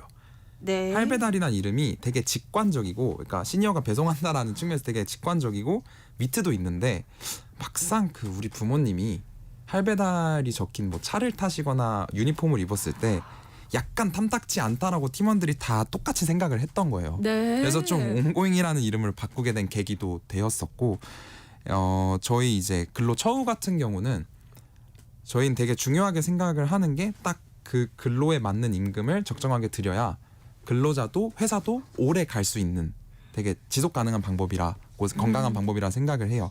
그래서 뭐 3시간 근무 주 5일 하시는 분들은 주에 한 78만 원에서 110만 원 정도 6시간 근무하시는 분들은 한 뭐 155만 원에서 200만 원 정도 이 사이로 급여를 받으시고 아직 저희가 회사 내 저희 이제 프로님들이라고 부르는데 프로님들께 되게 많은 복지를 제공해 드리지는 못하고 있어요. 초기 기업이기도 하고 아직 엄청 큰 것도 아니다 보니까 그래서 오히려 지금은 좀 더 회사의 기본기에 집중을 하는 것 같아요. 급여 밀리지 않고 최대한 잘 드리고 네. 주휴수당 잘 챙겨드리고 퇴직금 잘 챙겨드리고 또 명절 선물도 좀 서프라이즈로 잘 챙겨드리고 이게 지금에선 가장 중요하다라고 생각을 하고 저희도 잘 돼서 빨리 더 챙겨드리고 싶네요. 네. 실제로 지금 일하고 계신 어르신들은 어떤 점을 가장 좋아하시는지 업무 만족도는 어떤지 궁금한데요. 네. 저희가 매년 이제 회사에서 내일우리 시니어 리포트를 발행을 해요. 그래서 작년 직원분께서도 발행을 해주셨는데 네. 일하시는 동기로 봤을 때는 저희는 처음에 경제적인 문제에 집중을 했는데 오히려 사회활동 자체를 하고 싶어서 오셨다라고 하신 분들이 거의 80%였어요. 그리고 일을 하시는 데 있어서도 어떤 변화가 가장 컸는지를 여쭤보니까 네. 본인이 사회에 나와서 사회 구성원으로서의 자신감이 올라갔다라는 점에서 가장 큰 만족 답변이 나와가지고 네. 저희도 이제 오히려 처음에는 어떤 경제적인 문제에 집중을 많이 했는데 이 고령화 사회에서 되게 우리가 싸워야 될 문제는 오히려 은퇴 후에 오는 이분들의 무료함, 할 일이 없어졌을 때 생기는 그 공허함인 것 같다. 그래서 저희는 이제 시니어분들이 그냥 단순히 시간이 흐르니까 살아가는 삶이 아니라 내가 하고 싶은 게 있고 할 일이 있고 나를 찾아주는 사람들이 있는 그 단어를 저희가 살아있음이라고 부르는데 네. 그 살아있음을 위해서도 앞으로 계속 좀 일자리를 만들고 할 것 같습니다. 네. 네, 저희 방송 들으면서 고령층에게 취업의 기회를 드려도 괜찮지 않을까 이런 생각을 하는 회사 관계자들 분도 분명히 계실 거란 말이죠. 네. 시니어들과 일하면서 느끼는 가장 큰 강점은 뭔지 알려주세요. 가장 큰 강점이요. 일단 저희 세대랑 비교했을 때 저희는 아까 제가 자유와 개성의 세대라면은 이분들은 꾸준한 성실한 책임감의 세대라고 말씀을 드렸는데 네. 물론 중장년분들 시니어분들이 저희보다는 학습 속도가 좀 느릴 수 있는데 학습이란 건 사실 시간만 있으면 누구나 할 수 있는 거라 생각하고 장기적으로 봤을 때 이분들의 꾸준함, 성실함, 그 주인의식이 엄청 저는 빛을 발한다고 생각을 해요. 네. 오래 해서 뭐 다른 회사로 이직을 하거나 이런 게 아니라 꾸준히 이 회사가 흔들리지 않게끔 주인의식 가지고 일해줄 수 있는 세대여서 저는 이게 장기적으로 봤을 때 되게 큰 강점이라고 생각을 합니다. 네. 언제부턴가 고령층 일자리를 늘리는 일이 마치 젊은이들의 일자리를 뺏는다라는 인식이 강해졌거든요. 근데 이 사례를 보면 꼭 그렇지만도 않다는 생각이 듭니다. 일자리를 둘러싼 세대 갈등 문제 어떻게 풀어야 할까요? 네, 저는 이 일자리에 대한 세대 갈등 문제가 진짜 있는지부터 좀 명확하게 생각을 해보는 게 중요하다고 생각을 해요. 왜냐하면 은퇴하신 이제 중장 시니어분들이 원하시는 일자리의 형태와 이제 제 나이 또래 20, 40대가 원하는 나이 일자리 형태가 좀 다르다라고 생각을 해요. 저희는 뭐 풀타임에 돈을 좀 더 많이 벌 수 있는 근무를 원하는 반면에 이분들은 시간은 좀 줄이고 돈은 덜 받더라도 여유랑 쉽게 할 수 있는 일을 원하는 경향이 좀 더 있다라고 생각을 해서 진짜 같은 일자리를 두고 갈등이 있나라고 하는 거는 사실 잘 모르겠습니다. 실제로 통계를 봐도 오히려 중장년분들은 좀 더 단기 근로 일자리에 좀 더 치중이 되어 있는 것 같아요. 전 지금까지는 그렇습니다. 네. 오늘 여러 가지 이야기 나눠봤는데요. 노인 일자리 문제를 해결하기 위해서 정부 혹은 우리 사회가 어떤 노력을 기울여가야 할까요? 고용주분들의 그러니까 채용이 안 되는 이유가 사실 지금보다 이 중장년 시니어분들이 하실 수 있는 일자리는 표면적으로는 안 보여 저는 더 많다라고 생각을 해요. 네. 할 수 있는 일은 많은데 잘 뽑기를 전 두려워한다라고 생각을 합니다. 왜냐하면 일단은 시니어라 했을 때 머릿속에 떠오르는 이가 백발의 노인이고 뭔가 말 잘 안 통할 것 같고 고집 부릴 것 같고 신체적으로 약할 것 같은데 지금 50대 60대는 전혀 그렇지 않거든요. 그래서 가장 큰 문제는 어떻게 보면 편견일 수도 있겠죠. 네. 그래서 그 편견을 깨는 방법은 대화를 해보거나 같이 일해보는 게 전 가장 빠르다라고 생각을 해요. 저희는 편견이 깨진 케이스고 저희 고객사분들도 편견이 깨진 케이스겠죠. 그래서 어떻게 보면 정부나 사회에서 한 번이라도 일단 시니어분들을 좀 채용을 하거나 자주 대면을 할 수 있는 그런 장을 만드는 방향성이 되게 중요하지 않을까라고 생각을 하고 또 시니어분들도 지금 기업들이 필요로 하는 능력을 계속 학습을 하시는 게 되게 중요하다고 생각을 합니다. 네. 지금 내 이루리 모습 자체가 사실 정년 연장과 청년 일자리 문제를 두고 고민하는 우리 사회에 대한 해답이 아닌가 싶거든요. 네. 자, 홍석범 이사와 함께했습니다. 고맙습니다. 감사합니다.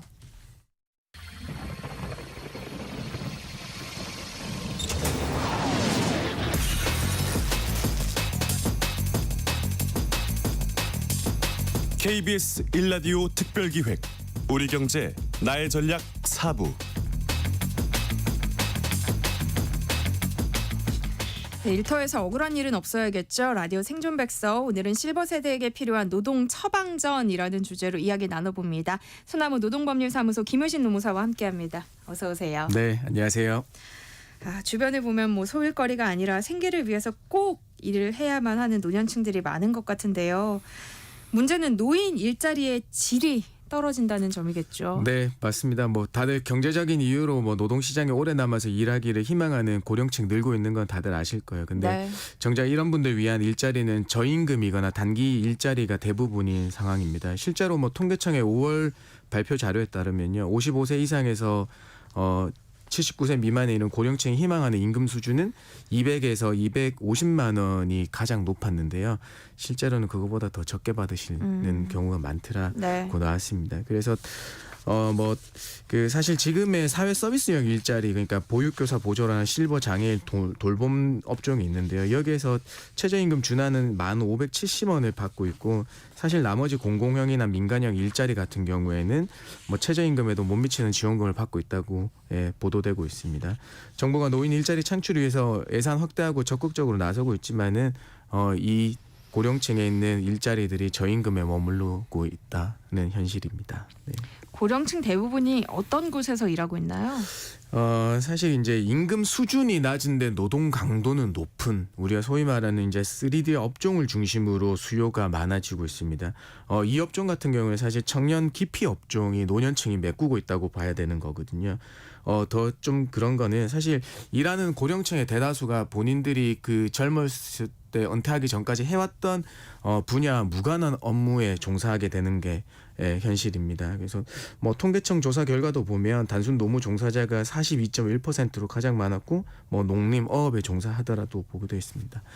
실제로도 현장에서 보면요, 그 여성분들의 경우에는 우리 돌봄 노동하는 요양보호나 뭐 미화 쪽 많으시고요. 남성분들의 경우를 보면 뭐 경비원, 주차 관리원 아니면 운수업에 종사하시는 분들이 많습니다. 라디오 생존백서 오늘은 고령의 취업자들이 노동 현장에서 부당한 일을 당할 경우 어떻게 대처해야 하는지 또 퇴직 후 재취업 시 챙겨야 할 것들은 무엇인지 이야기 나눠볼 예정입니다. 관련해서 궁금한 점 있으시거나 조언이 필요하신 분들 지금부터 문자 보내주시기 바랍니다. 김효신 노무사가 명쾌한 해법 제시해드릴게요. 참여하실 번호는 샵 9730번이고요. 짧은 문자 50원, 긴 문자는 100원의 정보 이용료 부과됩니다. 콩 게시판을 통해서는 무료로 참여하실 수 있으니까요. 많은 참여 부탁드립니다. 고령자 대부분이 단순 노무직에 종사하고 있다는 건데요. 근무 환경은 어떤가요? 그 뭐 방송에 보도된 몇 번 보도됐는데 우리 6411번 뭐 그 버스 시내버스 첫 차 타고 가시는 분들 많이 보셨을 것 같아요. 네. 그 버스에 젊으신 분들은 없으셨죠. 다들 우리 어머님들이나 아버님들이었는데 어머님들은 이제 미화직에 종사하시는 분들이 많습니다. 그런 분들은 이제 우리 직장인들이 출근하기 전에 이제 대부분 청소를 업무를 완료해야 되는데요. 뭐 다들 아시겠지만 여럿이 빨리 하면 좋을 테지만 본인 1인에서 광활한 업무를 맡게 되는 겁니다. 그러니까 임금은 적지만은 업무량, 노동 강도는 굉장히 센 경우에 해당되게 됩니다. 그다음에 우리 남성분들 같은 경우에는 2교대들 많이 하세요. 경비 관리나 건물 관리하실 때 2교대 업무에서 되게 야간에 잠 못 자고 계시는 이제 그런 분들이 많거든요. 네. 그래서 또 휴게 공간이 있기는 하지만 그 사실 이제 거기에서 휴게를 좀 잘 누릴 수 없는 현실, 그렇습니다. 그러니까 최저임금이 급격히 인상되면서 경영계 특히 중소기업들이 한계에 내몰리고 있다 이런 이야기들을 많이 하는데요. 노동자들의 월급이 그대로라고요.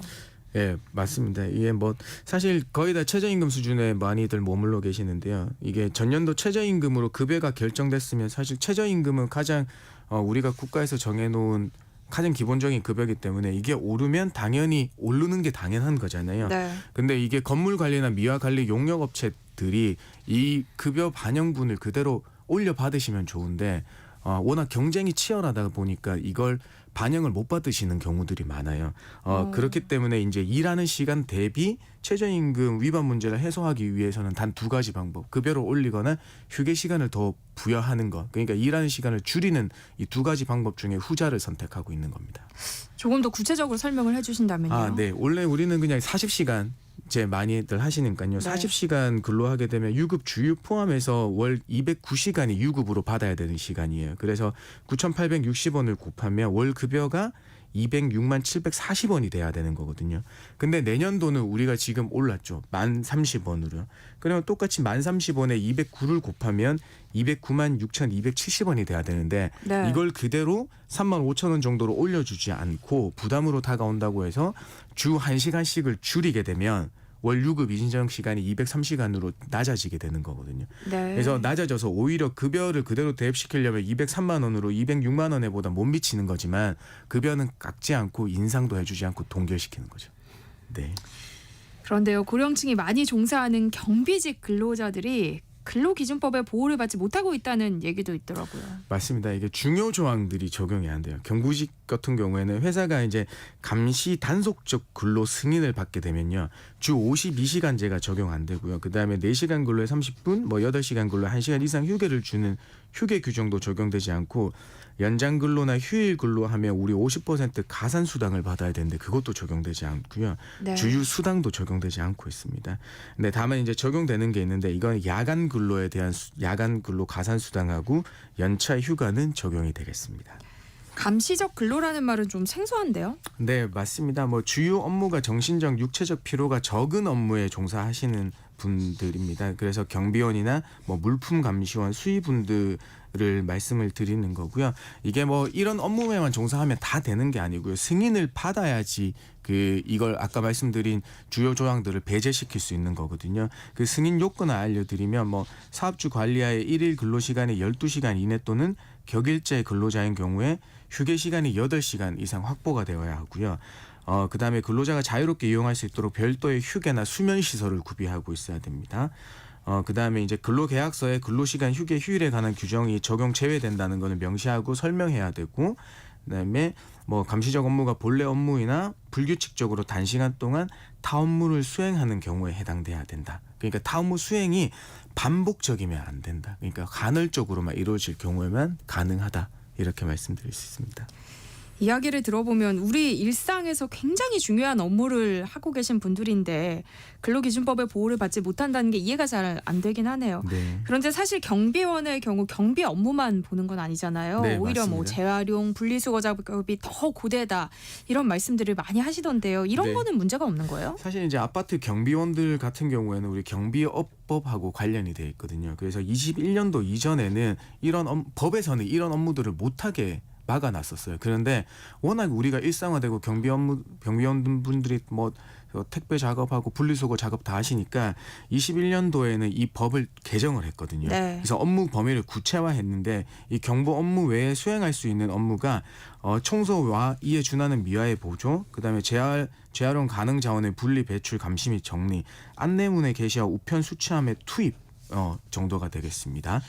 그래서 이제 그 더 중요한 건 뭐냐면 작년 3월에 그 아파트 경비원에게 분리수거 등 경비 업무가 아닌 다른 일을 하게 될 경우에는 경비업체 등록을 취소하도록 한 법률이 헌법에 어긋난다는 헌법재판소 결정이 있었고 올해 말까지 관련법을 개정해야 되는 이 상황에 놓여 있습니다.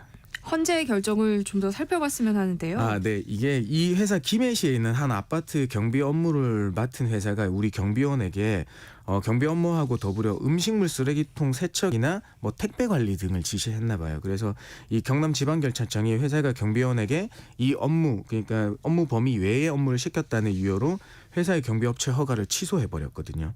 그래서 회사가 이제 이 취소 처분이 부당하다면 행정소송을 냈고 위헌법률 심판 재청까지 신청한 사건인데요. 여기에서 헌법재판소가 경비원이 경비 업무에 전념하도록 해 국민의 위험을 방지하려는 입법 목적은 정당하다면서도 정도를 구분하지 않고 일률적으로 비경비 업무를 수행하는 것을 금지하는 것은 침해의 최소성과 법입의 균형성을 충족하지 못한다고 위헌 이유를 설시했습니다. 그렇게 되면 경비원들에게 경비 이외의 업무를 시킬 수 있다는 네, 거잖아요. 맞습니다. 근로자 입장에서는 불합리하다고 생각할 수 있을 것 같은데요. 네, 맞습니다. 우리가 이제 이 아까 말씀드린 업무 범위 구체화한 범위를 넘어서까지 이제 시킬 수 있게 되는 겁니다. 그런데 우리가 최근 아파트 경비 노동자들을 보려면 뭐 관리업체들의 갑질이나 아니면 우리 입주민들의 갑질의 문제에 대한 사회적 논란이 되고 있잖아요. 그래서 이런 헌재 결정이 외형상으로는 갑질 해소 방향에 조금 역행하는 거 아닌가 그렇게 생각이 됩니다. 만약에 받아들일 수 없는 그 업무를 시킨다면 네. 근로자들은 어떻게 대처해야 할까요? 사실 이게 업무 범위 바뀌기 때문에 뭐 할 수 없다는 말을 하셔야 되는 거지만 이제 그럴 수 없는 게 현실이겠죠. 그럼에도 우리 근로기준법에는 원청 회사나 아니면 입주민에 대한 갑질에 대한 직장 내 괴롭힘 적용 대상에는 배제하고 있다는 그런 상황에 놓여 있습니다. 그래서 할 수 있는 거는 결국에는 그 상대방을 대상으로 업무 방해 또는 보복 범죄 등을 형사 고소를 해야 되는 건데요. 뭐 이것도 근무하시면서 쉽지 않은 거잖아요. 그래서 네. 이게 직장 내 괴롭힘의 그 대상자의 뭐 입주자 대표회의라든지 아니면 입주민을 포함하는 게 어떠냐는 이제 주장이 제기되고 있습니다. 또 이제 휴가 시간을 늘리는 방식으로 이제 꼼수를 부리는 경우들이 많다고 하셨는데요. 만약에 휴게 시간에 다른 업무를 시켜서 쉬지 못했다면 네. 이거는 임금을 청구할 수 있어요? 맞습니다. 이제 그런데 이제 당연히 청구가 가능하죠. 그런데 우리가 이제 고령층이 그 종사하고 있는 직종들은 현장직이거든요. 이 현장직들은 사실 바로 그런 일을 있고 나서 메모를 한다거나 그걸 입증하실 수 있는 자료가 굉장히 부족해요. 그 다음에 더더군다나 더 어려운 점은 뭐냐면 사실 관리 업체들의 행정적 처리의 완성도가 굉장히 높습니다. 거기 다른 일을 시키면서도 어떤 초소나 거기에 있는 보면 휴게 시간 언제부터 언제까지 꼭 쉬라고 그 게시하고도 있고요. 근로계약서 외에 다른 또 그 준수 사항에 대한 서약서를 받으면서도 거기에도 다 기재를 하고 해놓고 있는 상황이거든요. 그렇습니다. 네, 어떤 일을 하건 간에 취업 후 재취업을 하게 되면 이제 퇴직 후에 재취업을 하게 되면 계약서를 쓰게 되잖아요. 맞습니다. 근데 고령의 취업자가 꼭 챙겨야 하는 내용이 있다면 어떤 게 있는지 알려주세요. 네, 그 세 가지 정도 말씀드리고 싶어요. 하나는 계약 기간을 꼭 보셔야 돼요. 뭐 네. 너무 짧게 설정되지는 않았는지 그리고 1년 계약한다고 해놓고선 계약서에 11개월만 하는 건 아닌지 살펴보셔야 되는 거거든요. 이게 왜냐하면 퇴직금하고 연관되어 있으니까 그 부분 꼭 살펴주시고요. 네. 그다음에 아까도 말씀드렸지만 휴게 시간을 보셔야 되는데 과도한 휴게 시간이 설정되지 않는지 한번 보셔야 돼요. 이게 뭐 예를 들어서 뭐 출근이 뭐 8시, 퇴근이 뭐 그 저녁 7시 해가지고 있는데 그 11시간 그러니까 출근과 퇴근의 그 11시간에 있을 때 휴게 시간을 3시간 동안 부여해서 결국에는 기본 급여인 8시간만 주는 경우가 있는 건 아닌지 네. 보셔야 되고요. 월급제일 경우에는 포괄임금으로 돼 있는지 모든 수당 각종 법정 제수당들이 포괄로 돼 있어서 결국엔 통상 시급이 최저임금 수준으로 떨어져 있는 건 아닌지 확인해 보셔야 돼요. 네. 오늘은 고령의 취업자들이 노동 현장에서 부당한 일을 당할 경우 어떻게 대처해야 하는지, 또 퇴직 후 재취업 시 챙겨야 할 것들은 무엇인지 이야기 나눠봤습니다. 관련해서 궁금한 점 있으시거나 조언 필요하신 분들 계속해서 문자 보내주세요. 김효신 노무사가 상담해드리겠습니다. 노래 한 곡 듣고 올게요. 양희은의 가을 아침. 네, 노래 나가는 동안 여러분들이 보내주신 문자 살펴보겠습니다. 5829님이요. 아버지가 퇴직 후 근처 고등학교 경비 일을 하셨어요. 그런데 밤에 순찰을 돌다 갑자기 심장마비로 쓰러져서 결국 돌아가셨습니다. 이 경우에도 산재에 해당이 되나요? 하셨어요. 네, 그 산업재해로 보상받을 수 있는 경우는 두 가지거든요. 업무상 사고와 업무상 질병 경우인데요. 이 경우에는 업무상 질병에 해당되게 되어 있습니다. 네. 심혈관계 질환으로 돌아가셨는데 산재에 해당하던 경우는 12주간 평균 60시간 이상 근로해서 고된 노동에 시달렸거나 아니면 4주간 평균 64시간 이상의 고된 노동이 있었는지를 이제 주된 요인으로 보시는데요. 요거는 단답형으로 무조건 된다 안 된다고 말씀을 드린 수는 없고요. 그 이전의 상황들이 어땠는지 판단해 봐야 되는 거거든요. 요거는 조금 더 심도 있게 상담을 받아 보셔야 되는 거니까 이제 주변에 이제 노무사 사무실이나 한번 찾아가서 상담이 필요하겠습니다. 네. 1918님이요. 정년을 연장하지 않고 55세부터 임금 피크제를 실시해도 문제는 없나요? 저희 처남이 다니고 있는 회사에서 강요하고 있다고 합니다. 하셨어요. 네, 사실 임금 피크제가 도입되게 된 계기는 우리가 정년이 58세에서 60세로 법정 연장이 60세로 연장될 때 그때 임금 피크제를 많이 도입을 했거든요. 근데 지금은 이분이 문의하시는 거는 이 지금 도입하시려고 하시는 것 같아요. 이 도입은 근로자 과반수의 동의만 있으면 도입하게 되는 거여서 네, 우리가 이제 근로자분들이 단체로 거부하는 운동이 좀 필요할 것 같습니다. 네. 2935님이요. 부모님이 은퇴 이후 주택관리사로 일하고 계신데요. 고용 주체가 애매해서 그런지 아파트 입주민들이 여러 요구를 하시는 것 같더라고요. 다 할 수도 없고 무리한 요구도 많은데 이럴 땐 어떻게 해야 하나요? 하셨어요. 네, 관리소장님으로 계시는 것 같은데요. 사실 이제 지금 입주민들에 대한 요구에 대해서 어떻게 할 수 있는 방안, 제재 방안은 없습니다. 이 경우에는 우리 고용된 회사에 얘기해서 그 중재를 요청하셔야 될 것 같아요. 네. 네, 직장인을 위한 라디오 생존백서 오늘은 여기까지 하겠습니다. 지금까지 소나무 노동법률사무소 김효신 노무사와 함께했습니다. 고맙습니다. 감사합니다.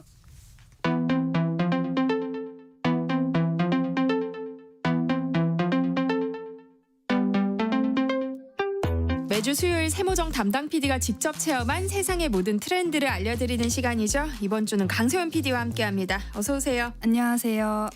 오늘은 어떤 이야기 나눠볼까요? 저희가 오늘 계속 일자리 이야기를 나누는 중인데요. 그러니까 방송 내내 저희가 얘기를 했듯이 일자리 문제는 되게 사회적인 이슈면서 한편 굉장히 개인적인 일이기도 하잖아요. 네. 그러니까 이 취업 얘기가 제가 한참 취업 준비를 할 때 그때부터 취업난이 심각하다는 얘기가 굉장히 많이 나왔었어요. 그때도 막 학생들이 동아리 활동이나 대학 생활을 좀 즐기기보다는 뭐 토익이라던가 아니면 각종 자격증이라던가 스펙 쌓기에 열중을 하면서 뭐 낭만이 사라진다 이런 얘기들을 좀 많이 했었는데 요즘 그 취업 고민하는 분들을 좀 돌아보면 고민하는 양상이 좀 달라진 것 같기도 해요. 네. 제가 고민했던 10년 전까지만 해도 그냥 좋은 직장에 들어가는 것만이 목표였던 것 같은데 요즘 얘기를 들어보면 하나의 직장이나 하나의 직업만으로는 좀 빠듯하다 이런 얘기를 하는 사람들이 많이 늘어났어요. 그리고 이제 회사를 다니면서도 개인적으로 좀 사이드 잡을 가지고 있어야 한다라는 하소연을 하는 이제 주변 친구들의 얘기도 심심치 않게 듣는데요. 실제로 엔잡을 하고 있는 친구들도 있고요. 네. 그래서 이 중에는 본업과 미래의 자기 개발을 위한 직업을 동시에 갖고 있는 이제 그런 사람들이 있는가 하면 또 한편으로는 좀 생계를 위해서 돈을 더 많이 벌기 위해 엔잡을 좀 뛰는 사람들이 많습니다. 그리고 이게 청년층만의 고민이 아니라 좀 노년층의 고민도 다양해졌는데요. 예전에는 정년 이후에 생계가 주된 일자리 고민의 원인이었다면 요즘은 돈적인 이유보다도 자기 개발이나 제2의 인생을 설계하려는 분들도 많아지고 계시다고 해요. 그래서 이렇게 청년들 사이에서 증가하고 있는 N장러 이야기, 그리고 또 N번째 인생을 위해서 노력 중이신 액티브 시니어족 이야기를 한번 해보려고 합니다. N잡러 이야기를 좀 먼저 해볼까요? N잡러는 여러 개의 직업을 가진 사람을 얘기하죠?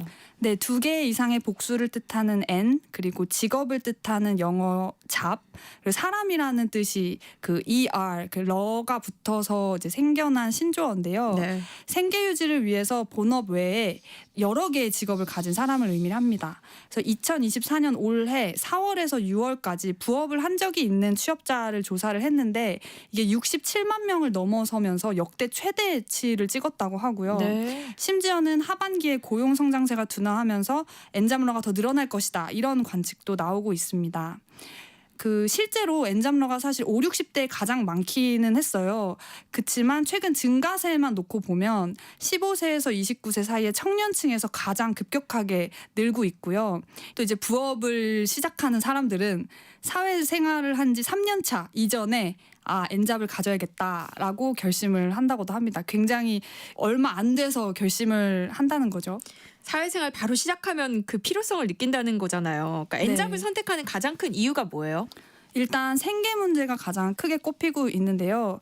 양질의 일자리가 부족하다는 지적이 나오고 있습니다. 그 올 1월에 한국노동연구원이 내놓은 복수 일자리 종사자의 현황 및 특징에 따르면 N잡러의 월 평균 총소득이 294만 7천 원으로 조사가 됐는데 이게 하나의 일자리를 가지고 있는 사람보다 21만 원 정도밖에 높지 않아서 대부분의 이제 N잡을 하는 분들이 생계적인 이유로 네. 하고 있다. 약간 이렇게 분석을 하고 있습니다.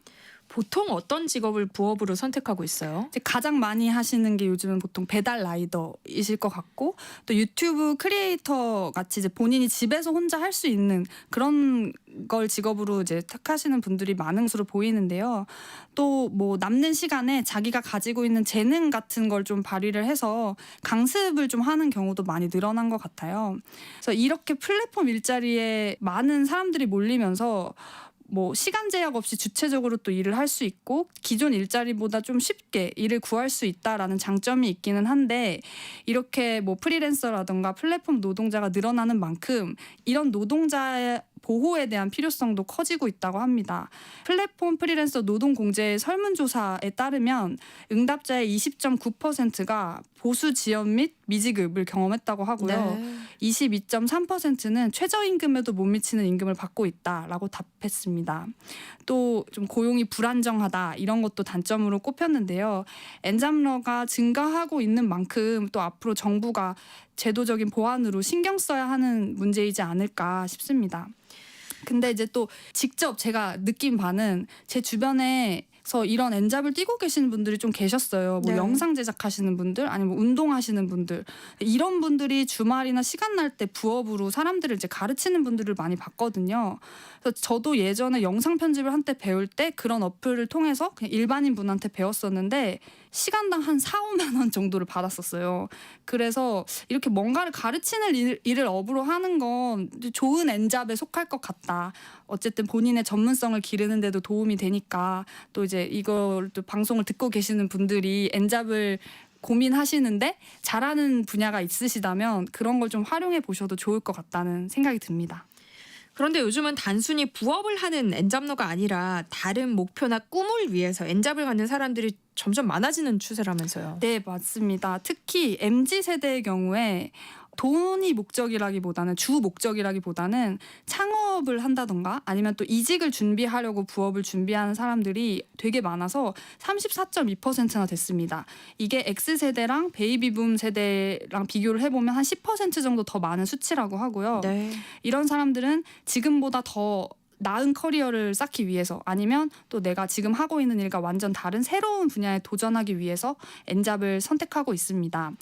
제 주변에도 사실 이런 분들이 진짜 많아요. 근데 그중에 한 분 제가 되게 대단하다고 느끼는 이제 언니 한 분이 계신데 직장을 다니면서 그림을 그리는데 한 10년 동안 그림을 그리고 계세요. 그러면서 이제 남는 시간 주말이나 이럴 때 그림을 그리고 전시회도 열고 그러니까 뭐 어디에다 이제 출품을 하기도 하고 이런 활동을 하고 있는데 이 목표는 은퇴 이후에 내가 예술가로서 쭉 살아가기 위한 기반을 다지는. 근데 지금까지는 이 일을 이제 병행할 수밖에 없는 이유는 뭐 그림 그리는 일로 생계 유지가 완전히 되지 않기 때문에 병행을 하고 있지만 저는 이렇게 하다 보면 또 언젠가 또 새로운 길이 열리지 않을까. 그래서 부럽다 이렇게 바라보고 있고요. 또 다른 한 분의 이야기는 제가 직접 목소리를 가지고 와봤는데요. 이제 한번 들어보겠습니다. 네, 안녕하세요. 저는 변호사로 일하는 30대 청년 작가입니다. 저 학생 때부터 글 쓰는 일을 좋아했어서 직업을 글을 쓸 수 있는 직업으로서 변호사를 선택했는데요. 일하면서 쓰는 글 외에도 다양한 글을 이제 계속 꾸준히 쓰겠다는 게 제 꿈이라 가지고 에세이를 쓰기 시작했었는데 이게 운이 좋아서 출판으로 이어질 수 있었습니다. 사실 본업을 위해서 시간과 에너지를 많이 쓰다 보니까 새로운 일을 하나 더 시작한다는 게 뭐 시간적으로도 체력적으로도 쉽지가 않았어요. 그래도 책을 써서 좋았던 점이 있다면 부수적으로는 새로운 수입이 들어오다 보니까 이거를 당시에 필요했던 부모님 병원비에 보탤 수 있었고요. 저에게 가장 큰 도움이 됐던 거는 앞으로도 제가 더 잘 살고 싶고 많은 걸 하고 싶고 그런 좀 일상에 대한 의욕이 커질 수 있었던 것 같아요. 앞으로는 에세이 외에도 웹소설이나 드라마 같은 새로운 장르에 도전하고 싶고요. 한 가지 일을 잘 하는 것도 물론 벅차긴 하지만 그래도 또 도전을 하면은 새로운 길이 열릴 수 있다고 생각하기 때문에 생업과 직결되지는 않더라도 제 꿈을 위해서 앞으로도 계속 글을 쓸 생각입니다. 다들 바쁘게 사는 것 같은데 또 제 인생의 2막을 준비하고 있는 게 되게 대단하게 느껴지기도 하더라고요. 그래서 그러니까요. 좀 부러웠습니다. 네, 은퇴를 앞두거나 은퇴를 한 중장년층들도 N잡에 관심이 있어요? 네, 물론 N잡도 많지만 N번째 잡에 대한 관심이 되게 늘어나는 추세인 것 같아요. 고령화, 빠른 은퇴, 노인 빈곤이 사회 문제로 떠오르면서 은퇴자들의 취업 문제에 대한 관심이 커지고 있는데요. 특히 요즘은 이제 평균 수명이 높아지면서 은퇴 이후에도 예전처럼 활발하게 경제 활동을 하려고 준비하는 젊은 시니어들이 늘어나고 있습니다. 요즘은 5060 세대를 가리켜서 영 시니어라고 부르는데 솔직히 요즘은 약간 요 세대 분들을 보면 너무 멋지게 하고 다니시는 분들도 많으시고 네. 저보다 훨씬 더 이것저것 많이 체험하면서 사시는 분들도 많아서 시니어라는 말이 좀 잘 어울리나라는 생각이 들기도 해요. 개인적으로는. 그렇지만 이렇게 젊은 시니어족들은 은퇴 이후에 인생의 제2막을 준비하면서 열정적으로 공부를 하거나 또 자기 개발을 시도하고 있는데요. 일례로 그 최근에 노량진에 5060 세대 자격증 취득이 증가하면서 이제 많이 몰리고 있다. 그 노량진의 세대 교체가 일어나고 있다. 저희가 뭐 이런 얘기들 많이 하곤 하는데 그 2차 베이비 부머 세대가 올해부터 은퇴 연령에 들어간다고 해요. 그래서 이 중장년층의 선호도가 높은 주택관리사나 공인중개사 같은 자격증 학원이 굉장히 호황이라고 하고요. 심지어 주택관리사의 올해 1차 합격자의 69%가 50대 이상이었다고 합니다. 그만큼 중장년층의 응시율이 높다고 하고요. 이런 중장년층의 자격증 취득 열풍은 퇴직 후의 생계 유지를 위한 게 가장 크다는 분석이 있습니다. 아무래도 평균 수명이 높아지다 보니까 이런 현상들이 더 두드러지게 나타나는 것 같은데요. 새로운 도전을 하는 시니어층도 많이 늘고 있다고요. 네, 앞서서 청년층 2030 세대에서도 돈을 위해서 N잡을 하는 이제 친구들과 또 자기 개발을 위해서 또 N잡을 찾는 친구들로 이렇게 나뉘었었는데 그 시니어층도 마찬가지로 이렇게 생계를 위해서 다음 잡을 찾는 분들도 계시지만 그동안 못했던 일하느라 못했던 내가 하고 싶었던 일들을 좀 능동적으로 찾고 도전하는 시니어족들이 많아지고 있습니다. 은퇴 이후에도 소비와 여가 생활을 즐기면서 또 적극적으로 사회활동에 참여하는 이런 시니어족들을 액티브 시니어라고 부른다고 하는데요. 이분들은 이제 좀 더 경제적인 능력이나 삶의 활력도가 높은 삶을 살고 계시다고 합니다. 박막내 할머니처럼 유튜브 크리에이터로 활동하시는 분들도 계시잖아요. 네, 요즘에 진짜 유튜브 보면 시니어 크리에이터 분들이 굉장히 많이 늘었는데요. 이렇게 연륜 있는 콘텐츠로 화제가 되고 계신 어르신 분들이 많이 계십니다. 아마 이 분야에 이제 시작을 끊었던 게 박막내 할머니였던 것 같고요. 그래서 박막내 할머님은 그 손녀 유라 씨가 평생 식당을 해오신 할머니를 모시고 해외여행을 갔다가 그걸 이제 유튜브에 올리기 시작을 했는데 올린 콘텐츠 중에 몇 개가 화제가 되면서 지금까지도 전업 유튜버로 활동을 하고 계시는데요. 현재 구독자가 116만 명입니다. 그래서 구글 CEO를 만난다거나 아니면 할머님께서 잘하시는 요리를 살려서 각종 브랜드와 막 콜라보 상품을 만든다거나 또 라이브 커머스를 통해서 그 상품을 판매한다던가 이런 인플루언서로서의 삶을 살고 계세요. 네. 이분뿐만이 아니라 아마 밀라논나라는 유튜브 채널명 많이들 들어보셨을 네. 텐데 94만 구독자 가지고 계시고요. 이분은 시니어 패션 그리고 라이프 스타일을 보여주시는 유튜버세요. 지금 71살이신데 1978년에 밀라노에 유학한 최초의 한국인이시라고 합니다. 그리고 또 시니어 운동법 채널 같은 것도 있고요. 뭐 전직 대법관 출신의 크리에이터가 운영하는 차산 선생 법률 상식 이런 채널도 있고 뭐 농사법을 알려주는 채널 뭐 같은 것도 있고 요즘에 굉장히 많은 시니어 크리에이터 분들이 활약을 하고 계십니다. 저도 밀라논나 채널 구독하고 있는데 정말 멋지시잖아요. 그래서 이렇게 옷을 잘 입으시는지 도움을 받고는 있는데 그렇진 않고요. 어쨌든 이렇게 젊은 층들이 이런 영상을 즐겨보는 이유는 뭘까요? 이게 아무래도 요즘 유튜버들이 좀 젊은 층들이 많이 유튜브를 하고 있고 하다 보니까 나오는 내용이나 무언가를 바라보는 시각이 비슷비슷한 게 굉장히 많은 것 같아요. 속도도 너무 빠르고 그러다 보니까 이런 연륜이 있는 분들이 나오시면 그분들의 시각이라던가 그분들의 속도가 굉장히 참신하고 새롭게 느껴진다는 생각을 많이 하거든요. 뭐 연륜에서 나오는 그 투박하지만 생각해보면 좀 깊이가 있는 조언들. 그렇지만 또 그 행동 같은 거는 유튜브나 이런 데 익숙하시지가 않아서 약간 서툴게 하시는데 그런 간극에서 나오는 매력이 가장 크다고 생각을 해요. 그래서 그 박막래 할머니의 인생 명언을 치면 되게 여러 가지 명언들이 이렇게 쭉 나오는데 뭐 예를 들어보면 뭐 예쁜 거 눈에 보일 때 사야 된다. 내년에는 없다. 이렇게 이제 피식 웃음이 나오게 만드는 귀여운 조언부터 아마 이 조언이 가장 유명할 것 같은데 어떤 친구가 좋은 사람은 어떻게 될 수 있어요? 라고 물어봤더니 그 할머님께서 내가 한 70년 살아보니까 남에게 장단을 맞추려고 하면 안 된다. 북치고 장구치고 네 하고 싶은 대로 하다 보면 그 장단에 맞추고 싶은 사람들이 와서 춤추는 거다. 이렇게 명쾌한 답을 이제 내려주기도 했거든요. 그래서 이런 좀 쿨한 모습에 젊은 층들이 이제 좀 열광하지 않을까 싶습니다. 근데 또 이렇게 멋진 모습을 보여주시다가도 또 할머니한테 익숙하지 않은 네일 아트를 한다던가 요즘 유행하는 메이크업을 시도해 본다던가 그 먹방을 한다던가 이런 걸 이제 하는 모습을 보면 또 거기에서 좀 귀엽다라고 느끼는 시청자들이 많은 것 같고요. 영원씨 TV에 출연 중인 김영원 할머님은 요즘 유행하는 디저트나 음식 먹방 그리고 ASMR 이런 걸로 화제가 되고 있는데요. 그 젊은 친구들이 좋아하는 지구젤리 먹방은 조회수가 무려 1236만 회를 달성했다고 합니다. 댓글 같은 거를 보면 할머니 너무 귀여우시다. 건강하셨으면 좋겠다. 근데 건강한 음식을 좀 먹어달라. 뭐 이런 응원과 칭찬이 많았습니다. 최근 몇 년 새에 이런 시니어 크리에이터가 많이 늘었다면서요.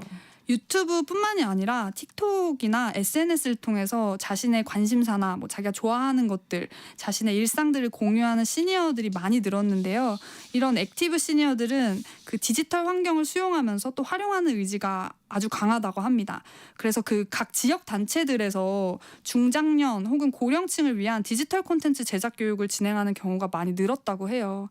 그리고 지난해 9월에 발간된 유튜브 러닝 트렌드 리포트라는 게 있는데 거기 보면 유튜브 시청자들이 지식과 정보를 얻는 첫 번째 포인트로 시니어 크리에이터를 꼽기도 했고요. 그래서 유튜브는 이렇게 말을 했는데 유튜브는 여러 시니어 크리에이터들이 본인 인생의 경험과 지혜를 공유하는 무대가 되고 있다면서 시니어 크리에이터들은 어디에서도 들을 수 없었던 진정성 있는 이야기로 세대 공감을 이루고 있고 또 오랜 세월 자신의 분야에서 쌓아온 전문 지식을 아낌없이 나눈다. 이렇게 말을 하기도 했습니다.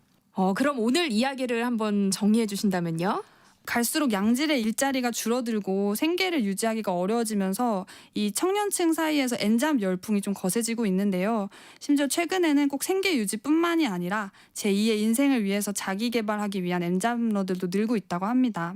비슷하게 은퇴 이후 제2의 인생을 좀 주체적이고 활력 있게 살아가려는 액티브 시니어족도 늘고 있는데요. 노량진에서 각종 자격증을 딴다던가 뭐 대학을 다시 간다던가 하는 뭐 생계형 시니어족도 늘어나고 있고 유튜브나 SNS를 통해서 이제 시청자들이랑 온라인으로 소통하면서 인플루언서로서의 삶을 살아가는 유튜브 크리에이터 분들도 늘어나고 있습니다.